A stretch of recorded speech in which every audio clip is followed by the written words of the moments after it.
La finale de la Coupe d'automne des Nations, une très belle affiche entre l'Angleterre et la France à Twickenham, devant 2000 spectateurs. Un beau crunch avec un gros enjeu, c'est remporter la première édition de cette nouvelle Coupe d'automne, mais les Anglais crient au scandale. Pourquoi ? Eh bien parce que l'équipe de France n'est pas la belle équipe de France qui a tant progressé depuis un an et qui fait rêver. C'est l'équipe de France B, on peut dire, pas avec des jeunes, moins expérimentés, et du coup, la presse anglaise n'est pas tendre. Avec un mot qui est largement revenu dans ces médias anglais, c'est la mascarade, farce en anglais. C'est vrai que c'est ce qui revient régulièrement, avec la France qui joue sans ses 25 meilleurs joueurs dans un accord.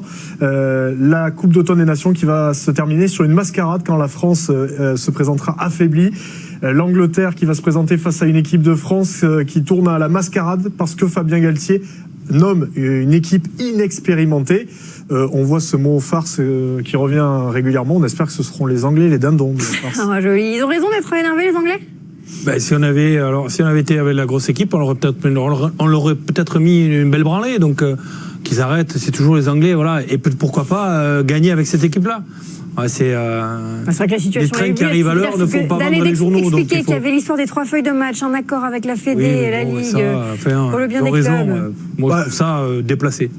Déplacé parce que ils font monter la température un peu comme d'habitude et ils savent plutôt bien le faire puisqu'ils le font avec un certain détachement, un peu hautain, tout en étant un peu respectueux à l'anglaise.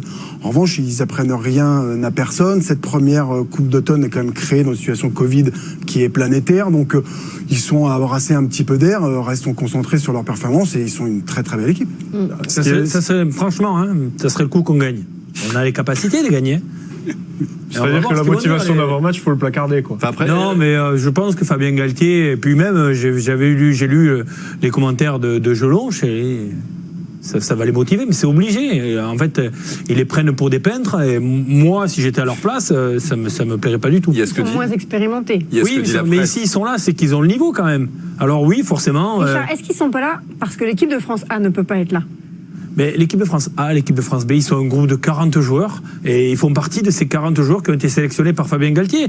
Alors oui, forcément, Dupont n'est pas là, Ntamak n'est pas là, Leroux n'est pas là, mais ce sont des joueurs qui vont être amenés à peut-être faire la Coupe du Monde s'ils gagnent leur place. Ils ont tout à gagner. Oui, mais Richard, au-delà de ça, ils soulèvent un problème qui n'est pas non plus faux, c'est-à-dire eux ont réussi à trouver un accord entre la fédération et les clubs, et donc il y a aussi dans cette guerre larvée. Ils parlent pas de ça dans les journaux. Non, mais ils en parlent aussi, ils en parlent aussi en insistant sur le fait qu'on est incapable de trouver une solution. C'est que les on va relancer le débat entre la Ligue et la Fédé. Ensemble, sinon on comprend rien. Non, mais on va relancer le débat entre la Ligue et la Fédé.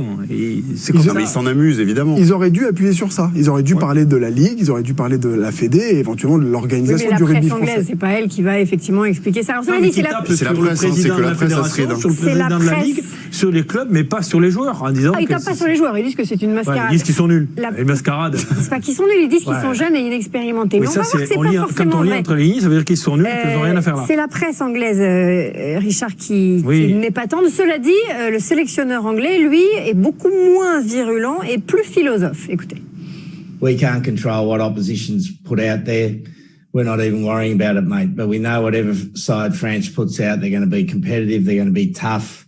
They've won the last 2 under-20s World Cup, I think. So they've got plenty of good players, and we're not concerned about that one iota. It's out of our control, mate. Il est malin, Eddie Jones. Non, mais l'Australien, il n'est pas anglais.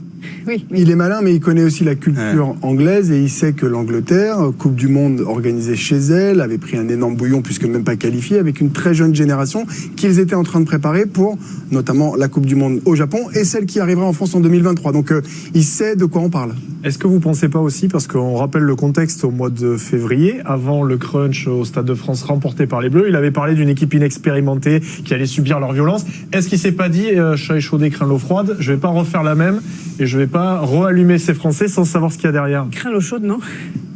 Ça marche aussi avec l'eau froide.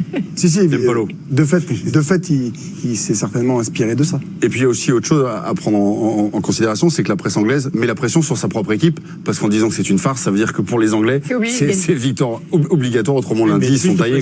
Sur l'équipe d'Angleterre que sur l'équipe de France. Alors, on va regarder. On a tout à gagner sur ce match.